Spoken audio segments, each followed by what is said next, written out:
holding me back for such a long time. Like, such a long time. Yeah, you got to know you can win. I have that problem myself. Like, I'll sit down and bracket and be like, sets I should win, can't. You proving that you can beat just about anybody in Chicago. Like, JJ, you know, disputably #1 player in the region. You know, people will find out about that next week when the PR comes out. I mean, I imagine that's something you'd be looking to climb up in the future. Like, if you can take out sets like that this soon in the season.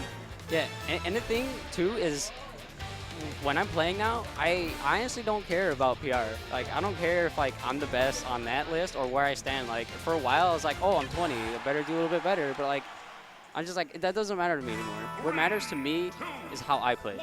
And that's it. But do you want me to hop off so Rez can hop back on for commentary? Dude. No, stick around with me for a while. You stream. You know how to commentate. Chill with me for a bit. All right. Revel in these 2 wins. These are big. This is a big so, deal. I haven't seen GrapeGray ever get this far. I have heard that Midas popped out for his own personal issues. So, like, isn't this, like, his second Rosa Ditto? In a row, yes. Him and Mana just played on stream. Mana upset Clevo earlier in the night, like a couple rounds ago. Toon Link player, top of his brawl game back in the day. He hasn't been around much. Whoa! That was a clean kill by Knight. That was filthy. He covered his air dodge, and that was a rare hype moment from a Rosa mirror. You don't get a lot of those, but that was gross. Yeah, like, Knight's playing this Ditto pretty solidly right now. Because from what I saw from the previous Ditto, it was close to the whole set. Yeah, GrapeGray, I believe, I'm not sure if they went to game 3 or not. I know they went last stock in the 2 games I saw. GrapeGray barely took it. Mana's been playing very well. She's very much improved, so GrapeGray winning that is kind of a big deal. That's good, that's good. And, you know, winner semis, that is a far way to go. All right, so GrapeGray winning neutral. Takes L smash. Knight is with Raid, and a lot of janky things happen, especially a Rosa Ditto. Like, it's bad enough with 1 Rose on the stage, but with 2? Like, Luma kills very early. Yeah, Luma gets Rage, kills early, has disjointed knockback, hitboxes, everything. The whole shebang, and it's just one of those things you have to just be terrified of at all times.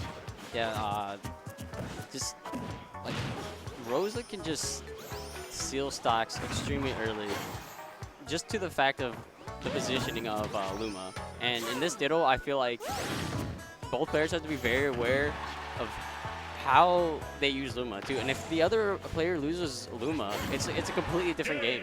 Yeah, like you just saw there, GrapeGray lost Luma for the landing defense and just got popped with an up smash, or sorry, an F smash. Very good read. One of the other big things with this matchup is, like, when Rosa's recovering, she doesn't snap onto the ledge like some characters do. There's that little bit of hitbox. And Rosa also has the down-angled forward smash. So that character can punish itself in the Ditto on recovery. So there's no safe place to be. And now we're going to see some serious jank because we're on a battlefield where whoever has stage control is probably going to dominate. So in this Ditto in particular, what do you think both players are trying to fight for in the neutral? It's a little bit based on character style. GrapeGray plays more passively than Knight, I'm pretty sure, because just about every Rosa plays more passively than Knight does. He's the most aggressive Rosa we've got anywhere. Okay, okay. Like, as you can see, he's not really afraid to go in through Luma. And the problem is, like, okay, so you have Rosa with her jab, where you can catch people in between the Luma star and Rosa's, you know, actual character model. Yeah.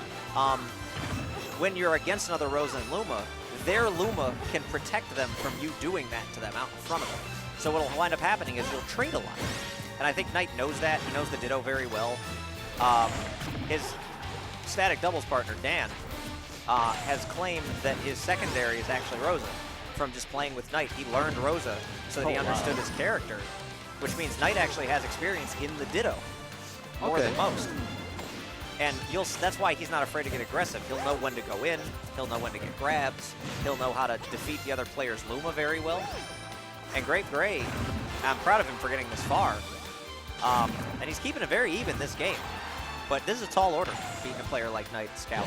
Yeah, and he just lost Luma right now, so let's see how he can take this back.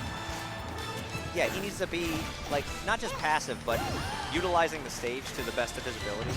Ooh, that'll take it. And Luma was about to come back too. Yeah, he killed the Luma because he could. That's style. That's about as stylish as a Rosaditto can get. Okay, so GrapeGray with stage control. He did really good there by getting rid of Luma there really fast. Sage is over there just shrugging. I said that's as hype as a Rosaditto can get. He was just like, well, yeah. Like, there's not crazy amount of things can happen. I honestly think that NiTe's first kill game 1 was about as close to, like, clutch cool stuff as you'll see. Oh, like, he's got really good pressure right now. He does. He's just... He's kind of taking a commanding lead now. GrapeGray was taking it close. I think NiTe's just... He styled a little bit game 1. And now he's kind of just downloading him and just kind of wants to 20 in a handshake here. Okay, but GrapeGray's got stage control and he has Luma. So NiTe has to be a little bit careful here. Good dash attack. And he's been hitting those this set. GrapeGray hasn't shielded the dash attacks and has let NiTe get in. Oh, wow. NiTe's frame reaction has also been much stronger. Like, at a quicker possible frame to do the moves that he has been doing, to not give GrapeGray the ability to fight back. And that's just what a lot of top players have, is the ability to catch react. You. Yeah. He's just kind of been outperforming. I mean, it's really the closest way you can identify Dittos. NiTe going for a little bit more style there, trying to lead out the Luma again. Yeah. All right, GrapeGray. This isn't looking too well. Like, just NiTe just had a very solid lead, and you just sealed it out right there. Yep, I mean, that's character knowledge. GrapeGray, like you said, made it very far. You know, good on him. Yeah, Congratulations to him congrats getting to to him. winner's semis. That's a rough one, though, having to play the Ditto against someone who is as high up as NiTe, just generally speaking, skill level. Yeah, and I think, but that's the thing I like about Dittos. It shows who has the greater character knowledge and who has the better fundamentals overall with that character. And when it comes to Dittos, because I practice all the time with my character, it also helps. I feel like if it's a good frame character, it helps you with the reaction time as well. Like